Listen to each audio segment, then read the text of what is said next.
Go on, fellas. Get around the go. Come on, then. Be ready? Come on, you lot. Go on, then. Oh, 'tis our delight for the red and white. It's not here to stay. Oh, 'tis our delight for the red and white. It's not here to stay. Yeah, I've had a productive day, as you can see.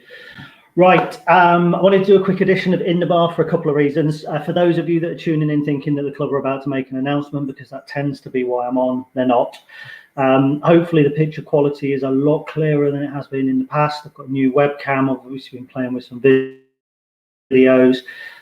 This is really something that I want to do all the way through the year. It'll be probably fortnightly because I still want to do the podcast as well.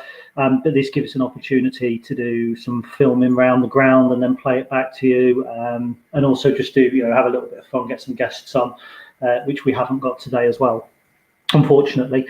But I do want to talk to you today, not particularly about Lincoln City. I'm looking at League One rather. League One as a whole. I'm quite interested in some of the other transfer business that's being done. And look, we'll all have an opinion on Lincoln's transfer business. Some people think that the Imps are doing the sort of business that's going to see us in the top 10. I think we're doing the sort of business that's going to see us out of the bottom 4, and I think that's probably the most important thing to start off with. So I think.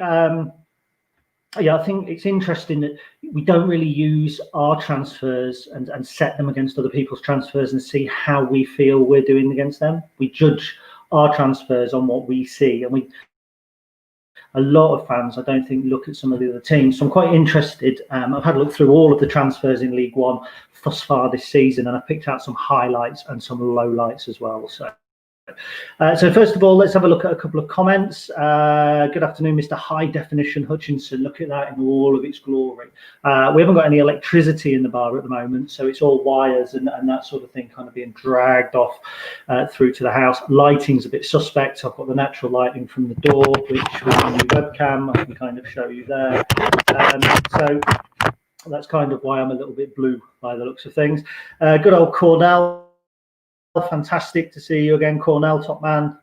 Very supportive. Glad to hear you on my loudspeaker. I hope you're not on a bus, because nobody wants to hear me while they're on the bus. And Rob Fletcher has said loud and clear, so really pleased about that as well. So look, let's get straight onto it. I've had a look at some of the deals that have gone ahead in the summer, and I'm quite interested just to discuss one or two of them. You'll have to forgive me. I haven't even got a bar stool yet. I'm on a chair kneeling on it so that I can get you a good shot. Also, sad to report, I might be in the bar, but I'm not drinking this afternoon. It is only 4 o'clock and I am a lightweight. But we'll have a sip of Coke. For argument's sake, you can say it's vodka and Coke if you want to carry the illusion forward. So I've picked out 4 teams who have done some business that I'm really impressed with. One is one player, and then there's 3 teams that I think have done really well. So the first, I just want to pick out one player that's signed for a particular team who I think is going to have a good season, and who I personally would like to have seen us sign had we not already kind of dipped our toe in the market in terms of midfielders.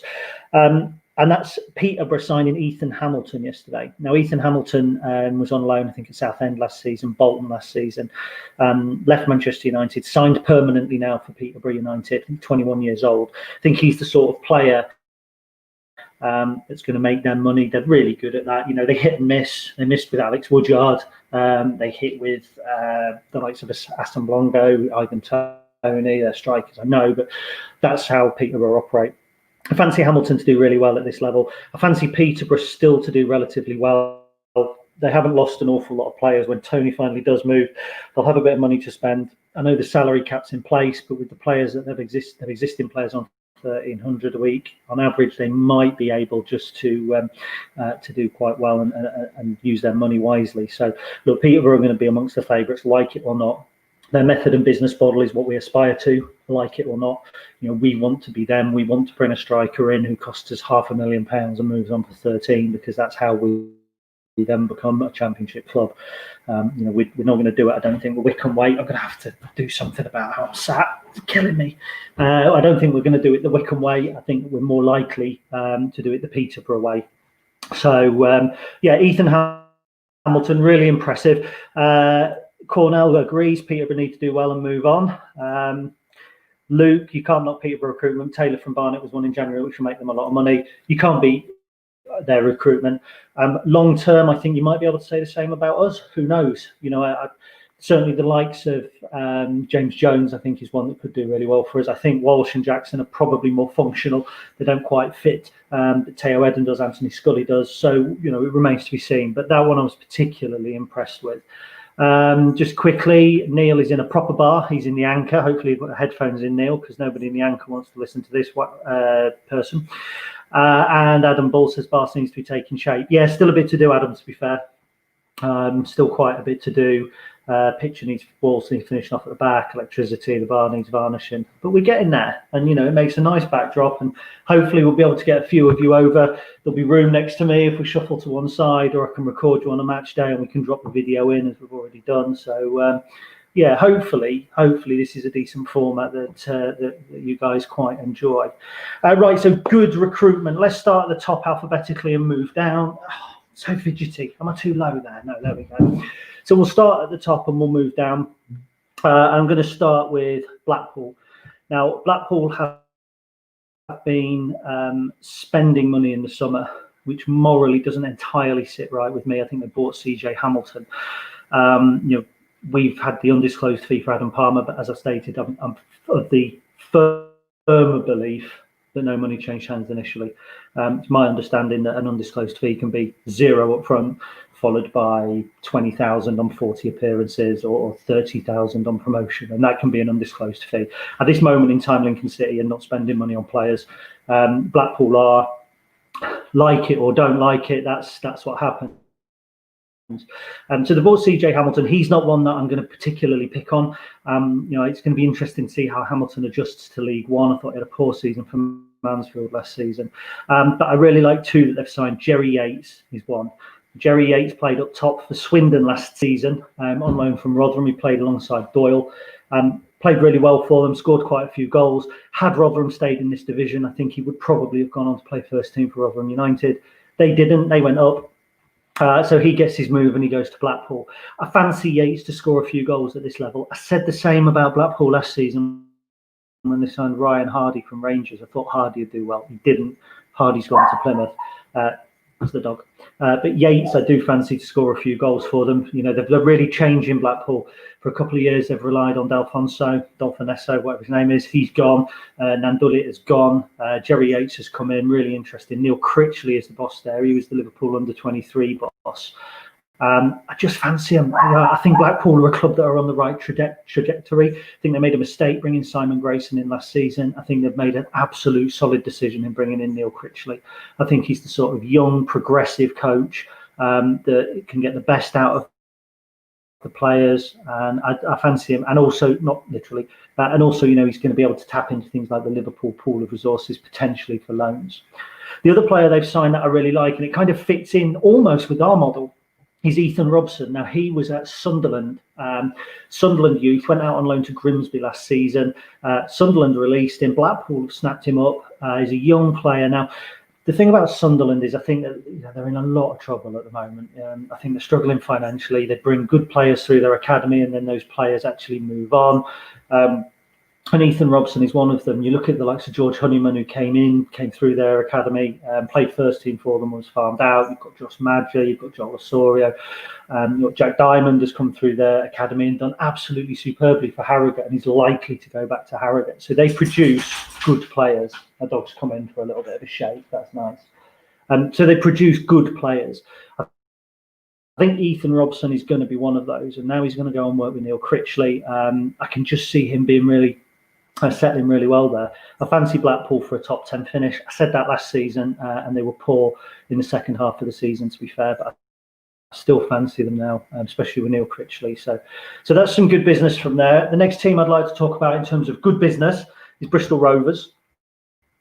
Now, Bristol Rovers are going to be an interesting one, because they've got, on paper, they've made some really good signings.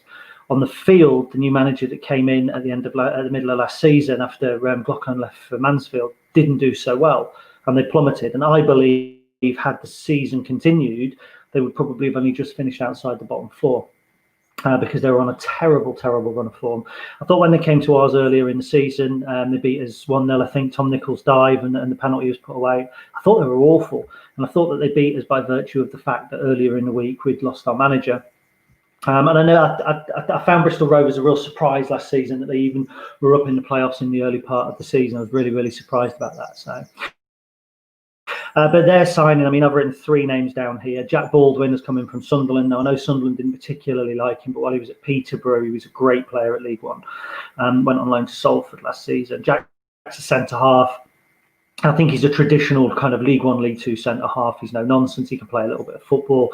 He's good in the air, but he's probably just not got that needs to step into the Championship. For a team like Bristol Rovers that last season were plummeting, I think he's the sort of senior professional that should do really well there. And then you look at Max Emmer, I think his name is as well. EHMER was at Gillingham last season. You know, he was another one. When we went to Gillingham, I thought he was superb against us. He's just a good, solid player at this level. And when you talk about consolidation, you talk about players like Baldwin and Emma coming in and really shoring up your team. So I'm quite interested to see how they go. And they've also signed Zane Westbrook as well. Now, Zane's a young midfielder, came through the ranks at Coventry City. And did really well at Coventry, I thought. I mean, he played 30-plus games last season. Bear in mind, they went up as champions. And he's moved to Bristol Rovers, which was a bit of a surprise. I think when you step into the Championship, there is a danger of sometimes losing your identity, potentially. Maybe Coventry have done that. Maybe they just realise you've got to shed your skin. Maybe if you look at Aston Villa and Sheffield United, there's an argument that that's not the case. You know, Sheffield United kept their identity, did well in the Premier League. Villa shed their skin, signed a new load of new players, and they were, for want of a better word, shit last season. So it remains to see how Coventry do. But Zane Westbrook, good young player, lots of experience at this level. So Bristol Rovers and Blackpool finished in similar position to us, have recruited, in my opinion, well, as we have. And I think it was D3, D4 the other day, or the Not the Top 20 podcast, one of them tweeted out that the teams in the middle of the pack there are the ones to look out for. And that's us, Blackpool and Bristol Rovers. And I think there's a good reason for that. I think the teams who are at the top, your Sunderlands, your Ipswiches, your big teams, they rely on the big crowds. So they're going to struggle, I think, to plan successfully for the future. Let's say you're Sunderland and you get 30,000 a week, okay? And with the social distancing and all of that malarkey, all of a sudden you can only have 7,000 a week. So you were budgeting for 23,000 more fans every week. So the bigger you are in this current situation, the harder you genuinely do fall. And I think that's why we've seen muted transfer business for Sunderland, for Ipswich. Charlton arguably have not done a great amount of business. Peterborough have been relatively slow. And also the reason that the likes of Bristol Rovers and Blackpool and us have done, again, not too bad, is we were able to release an awful lot of players who were on old money, as it's called. So now we're bringing players in on the newer contracts. So we're a little bit more financially robust. And I think of that little group of teams, us, Blackpool, Bristol Rovers, I think 1 or 2 of those teams could break the top 10. I'm not sure we're quite there, but I think Blackpool and Bristol Rovers with an extra season or 2 of League One behind them, over and above us, I think are probably just in the position that we'll be in a year or two's time. COVID has probably come at just the right time for them, dare I say it. And it's probably, I think that we will survive it, but I don't think that we're in exactly the same position in terms of the experience that we have to move forward. I might be wrong. I'm not saying that we're not going to do well. I'm just saying that I'm not going to quote us as being in the top 6 or 7 this season. The final team that have done really well, in my opinion, in terms of their recruitment, and it's 2 players in particular, is Swindon. Now, Swindon came up from the division below. They were champions. I really liked Richie Wellens as a player. He played for Doncaster and Blackpool. Solid player, harshly dealt with as manager at Oldham, and he's kind of come through to Swindon. He did a really good job there last year, relying on Doyle and Yates' goals, which he's lost. He's only signed 3 players. He's signed all attacking players as well, so he's signed more attacking players than we have. He signed a boy from Norwich, who's a winger, Jay Asimi. Really exciting player. I think he's going to do well at League One level. He smells to me a bit like the Tariq Fosu, who joined Oxford last year and was absolutely superb for Oxford and moved on in the winter for a lot of money and we were linked with him. So I think he's going to be a really interesting one at this level. They've signed Jack Payne, as we know. Look, if you get Jack Payne firing at this division and you play the right system for him, he's going to be a good player. I stick by that. He's going to be a key player at this level. They've signed Tyler Smith up top as well, who's from Sheffield United. I think he was at Bristol Rovers last season. I might be wrong, but he was certainly a player I saw at Sincil Bank, and I thought I quite fancied the look of him. I quite liked him. I thought he was strong, powerful, score goals. So of the teams that have come up, I think Swindon are in the absolute best position to do well. So they're kind of 4 teams that I think have done well in the transfer market. But when you look at the list of the players that they've signed, you might look at Lincoln City and go, well, Lincoln have signed Adam Jackson, that's a big signing. Liam Bridgecott, that's a huge signing. James Jones, that's a big signing. So I think you can put us in that bracket. I think there'll be teams across League One. We're looking at our business and thinking, Lincoln have done well. Lincoln have signed some really good players. And I know that as fans, we all say, we need to sign a centre forward, we need to sign a goalkeeper. Yeah, of course we do. I was chatting to my dad last night on the phone. He said, we still need a centre forward. I said, yeah, but Dad, that's like walking around Tesco's, looking in your trolley and going, we still need milk. When you haven't got to the milk aisle, do you know what I mean? So you're going to get milk. You're going to go past the milk aisle. You're going to get it. We're not going to start the league season with just Tom Hopper as our only striker and Ethan Ross as our only keeper. It's not going to happen. So I think our business at the moment is comparable with these. And if there's a good-looking ginger guy sat somewhere in a homemade bar in Blackpool going through their transfer business at the moment, I think we'd be on their list. So anyway, that's the best. Just a couple more comments coming in. Phil Kine thinks the bar looks great. Thank you very much, Phil. I hope you're well, pal. Ricky Frankman, do you know if we're playing any pre-season games? Peterborough today reported yesterday that we'd cancelled a pre-season friendly with Peterborough, which we were due to play today.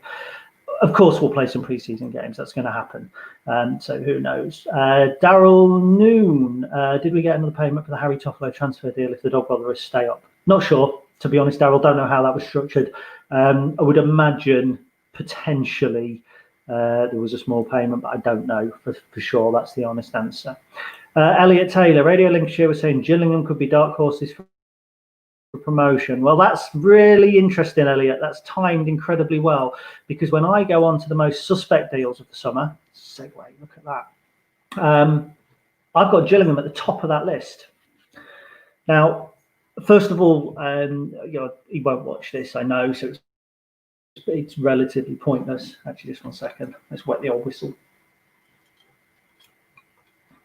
He won't watch this, so it's pointless, but obviously condolences to Steve Evans, who had his mother pass away suddenly and unexpectedly this week. Really sad news. Look, I'm vocal of what I think about Steve in the football management terms, but he came straight back to work. He did quite a touching interview with Jules TV as well, and some things are more important than football. So condolences, Steve and his family. But I'm looking at his transfer business, and it's a bit yin and yang, good and bad. Good, Zach Medley and Trey Coyle, both on loan from Arsenal. So he's tapping that loan market. But there's also just this feeling of him kind of, let's get the band back together with some of his other business, which I've got to scratch my head about, to be honest. Jacob Mellis from Bolton. Now, you might remember Mellis from being on the bench at Mansfield when we were in League One and League Two. Thoroughly unimpressive player for me. Former Chelsea youth, kind of took the same sort of route as Billy Knott, tumbling down the divisions. Never thoroughly impressed, always threatened to. If he couldn't cut it in League Two, I can't see him cutting it regularly in League One, and I think that's a really odd signing. Verdane Oliver. Now, I know Northampton fans would really have liked Verdane to have stayed, but if it was Lincoln City going into a League One season with Verdane Oliver and John Akindi as my 2 strikers in League One, I wouldn't be that excited about promotion. We know that John does. We know what John does. We know what John doesn't do. We know that he'll score you 10, 12 goals. We know he'll score you every penalty. Verdane Oliver, I saw him a couple of times from Morecambe. He was at York a couple of years ago. I just think he fitted in nicely at Northampton last season, but League Two is his level. He's going to bully a few centre backs. I get that, but I think the bigger teams are going to suss that out pretty quickly. Neither of those are an Akinfenwa. Neither of those are going to play that kind of robust target man. Dane Oliver might be the target man, but a bigger defender is going to be able to handle him. And I think Wycombe's attack kind of pivoted a lot around Akinfenwa, but they played a bit of decent football as well. For me, looking at those signings, those two signings certainly do not impress me. And the third one that came through yesterday, Alex Mcdonald. Now, Mcdonald was actually a big Michael Appleton, one of Michael Appleton's players at Oxford. In fact, I think he was one of the first that Michael signed at Oxford, because Michael said he needed someone to come on and shake up the dressing room. But I'm just not sure about McDonald. He's 34 years old. He was at Mansfield for the last couple of years. That's where Steve knows him from, Steve Evans. I don't see him as being a League One midfielder. And I'm just looking at some of Gillingham's transfer business and thinking it's got that scattergun approach again. It's we'll have this, we'll have this, we'll have this, we'll have this, and it doesn't always work. I think last season, and I may be wrong on this, but I seem to remember they signed Matty Willock, and Steve was heralding him as a top player, and he's not, and he never was, and he never will be. So Gillingham's transfer business doesn't impress me. I'm not saying that they're going to be relegation favourites, because they'll be robust and they'll have enough aggression to fight their way out of certain games, but to put them as a promotion favourite does surprise me somewhat. But I stand to be corrected, so there we go. Another team to mention, Ipswich Town. Ipswich fall into that bracket that I mentioned with Sunderland, who a team that I think are going to struggle to spend money correctly this season. I'm not convinced about Paul Lambert, not one little bit. Don't think he's a decent manager at this level. He helped take them down. Paul Hurst shouldered the blame for that, but Lambert had 3/4 of the season to get them out of it and couldn't.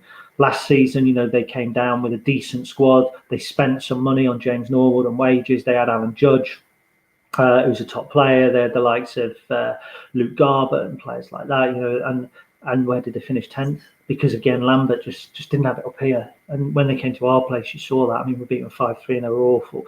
We should have beaten them in the FA Cup when Judge scored for us in the last minute. I think we perhaps should have beaten them at that time. You look at what they've signed at the moment. The striker they've signed, Ollie Hawkins. No disrespect to Ollie, we were excited that we might be signing him when we were a League Two side, and he'd been at Dagenham, and he went off to Portsmouth. In 3 years at Portsmouth, I think he's scored 16, 17 goals, something like that. And I did do an article, I think, on it the other day. He's not scored all last season. He only played 6 times, I think, last season as well. And I just think, I think it just feels a little desperate at Ipswich. It just feels like they're a team that 8, 9, 10 games into the season are going to go and pull the trigger on their manager. They've signed Stephen Ward as well from Stoke, who's 34-year-old fullback. Again, is that really, for that kind of dynamic 3-5-2 that they tried to play at one point? I'm not so sure. David Cornell, decent keeper, I suppose, but they had a decent keeper in Thomas Holy last season, who I thought was exceptional at our place, and stopped playing him for a while as well. So I'm a little, when I say I'm concerned about Ipswich, I don't give a shit about Ipswich, but I look at their recruitment, I look at the squad that they've got, I look at the expectation that they have. They're not going to be bottom 4 or 5, obviously, but if their fans are thinking that they're going to launch a promotion bid, I think it's going to be a tough season. Here's my shout: Ipswich get rid of their manager September, October time. Who's going to be red hot favourite then to go to Ipswich? Some out of work brothers, I think. You never know. Finally, a team that I am genuinely concerned about next season, because I do have a little soft spot for them just because they're plucky underdogs, is Rochdale. At the moment, they've signed one player, which is a lad from Chester, Alex Newby. Might be a good signing, who knows? But they've lost Callum Camps, they've lost Ian Henderson, who was a bit of a talisman for them. They lost Aaron Wilbrahim, who again was an older head and an older hand. I think it's going to be really tough for them. I think it's going to be tough for them. I think it's going to be tough for Accrington. And to go about, Adam Barlow made a comment earlier, which I'd have to scroll through and find out about. Just let me see if I can find it, because it was a great point. Wimbledon, worry a bit about Ollie Palmer as a number 9 in League One. I wouldn't have played him as a number 19 in League Two personally. The biggest striker I've ever seen who couldn't head the ball. The only thing he had was the element of surprise, and it took him by surprise more than it took anyone else by surprise. But Wimbledon with Woodyard, I think, will be robust again. There'll be a few robust teams at this level next season. season, almost certainly. But Rochdale, Accrington, I do fear for. Northampton are going to come up and they're going to play kind of long, aggressive football. Gillingham, as Luke says, are going to be hoof, long, aggressive football. Then you've got other teams like Shrewsbury, who I think got lumbered with most of their squad from last season for this season as well. Their transfer business hasn't been spectacular at the moment, and I know all of these teams have still got business to do and business to conduct, but these are just kind of the highlights and lowlights that I've picked out. So there we go. They're the teams that I think, or the transfers that I think have done well, and the transfers that I think probably have not so hot. So that was me talking of the League One transfers. This was more of a trial. The new webcam, the new setting, checking sound, checking all that sort of stuff. So let's go through just a couple of comments before we move on. Adam, lots of, I'll let you guys read that while I have a drink.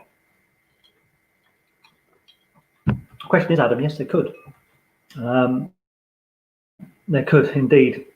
I don't think that the EFL will allow it to happen, but I'd read somewhere that they had to resolve those issues by September the 12th, which I think is the first game, so we could have another Bolton situation on our hands, which would just be maybe tiresome. It's time to EFL put their foot down with these sorts of things. But when you look at things like the fixture list as well, it gives you an idea of how the EFL view our division. Almost like it doesn't matter, and playing League Cup games on successive weeks all the way through September. So if you win your first game in the League Cup and then you get Everton or a team like that, West Ham at home, it's in front of no fans. So where's the incentive for that? If you played the leasing.com games when there was no fans there anyway and just had the prize money, it would have been worth progressing. And then a little bit later on, when you can perhaps have a socially distant stadium, you could have the Coca-Cola Cup or whatever it's called now, the League Cup, Carabao Cup, isn't it? So it just goes to show, I think, the general level of ineptitude. If you're not a top-end championship club, the EFL are not that bothered, or the FA are even not that bothered to a degree, in my opinion. I think that's what the fixture list kind of shows. So there we go. Will we beat Salford City in our first pre-season game? I hadn't seen we were playing Salford City. Really couldn't care less whether we win or lose in pre-season. The only ones that matter to me are the big games, the ones that have got points at stake, or cup places at stake. Pre-season games are never about the results, in my opinion. They're about getting out there, getting your formation out there, getting your players out there, and kind of moving on. So whether we win or not is irrelevant. You don't know who's going to play, trialists, all that sort of thing. So, Matt, will the rest of our transfer business be in the loan market? Well, I suspected so.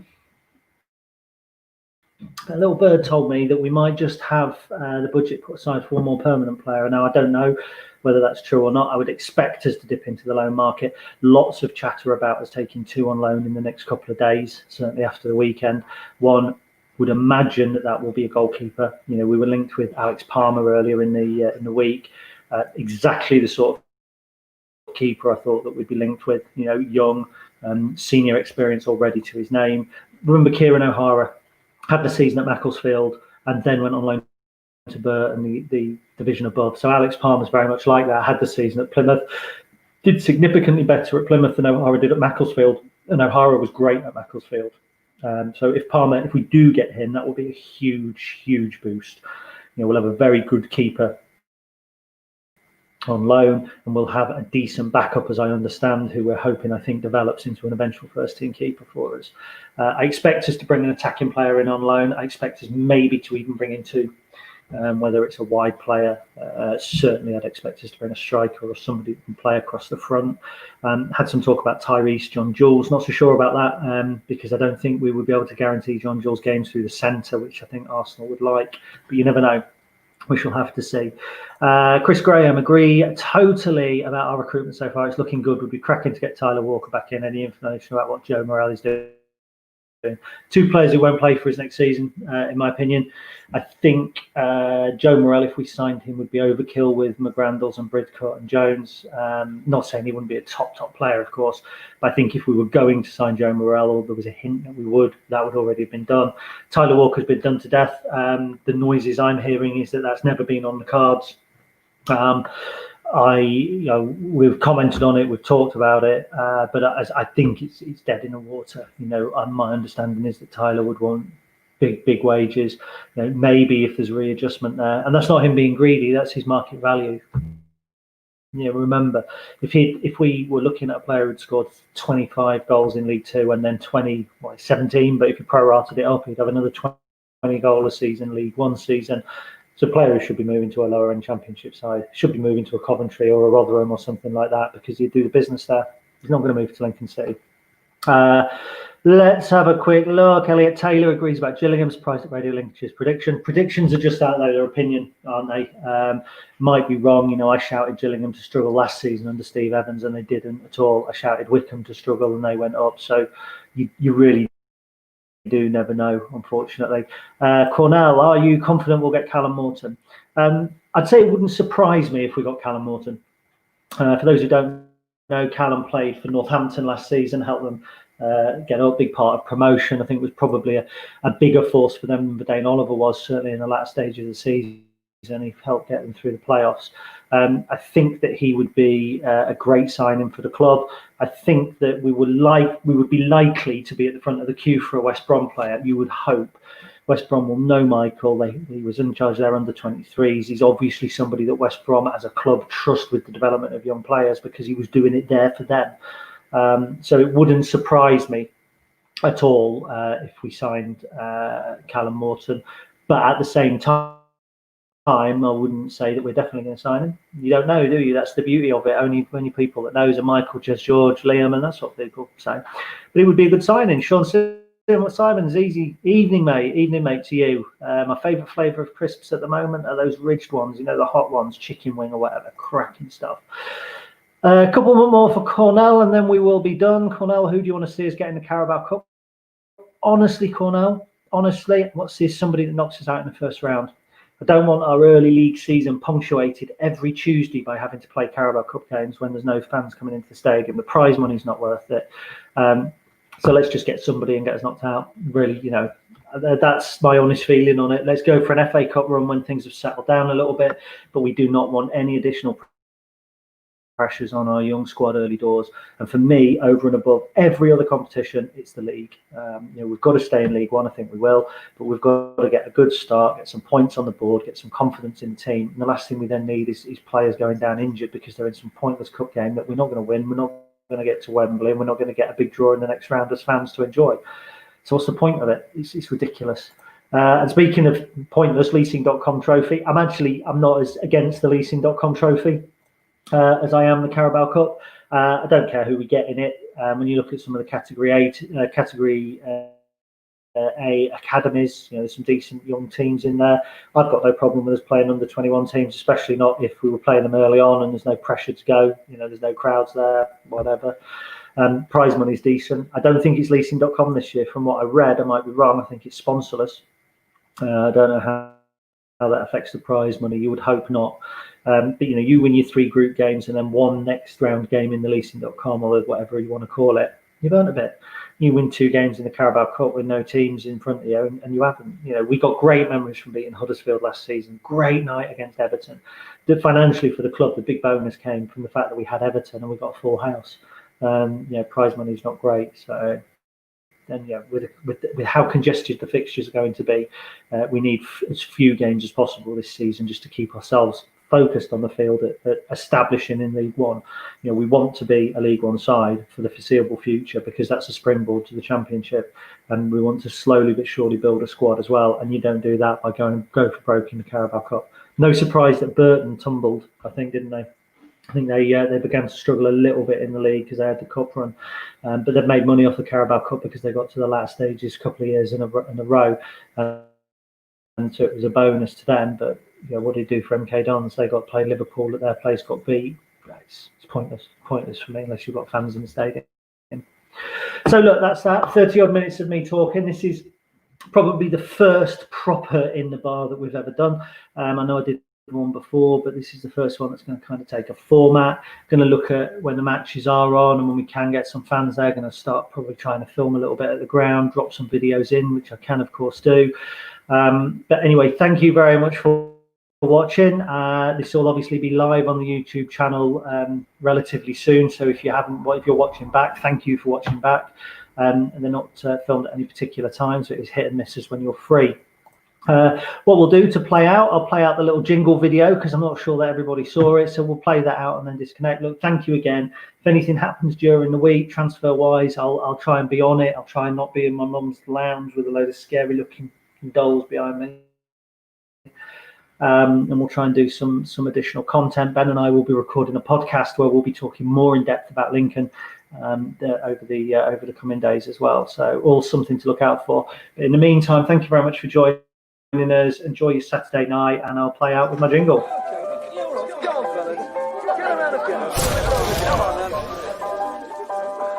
Are you ready? Come on, you lot. Go on, then. Oh, 'tis our delight for the red and white. It's here to stay. Oh.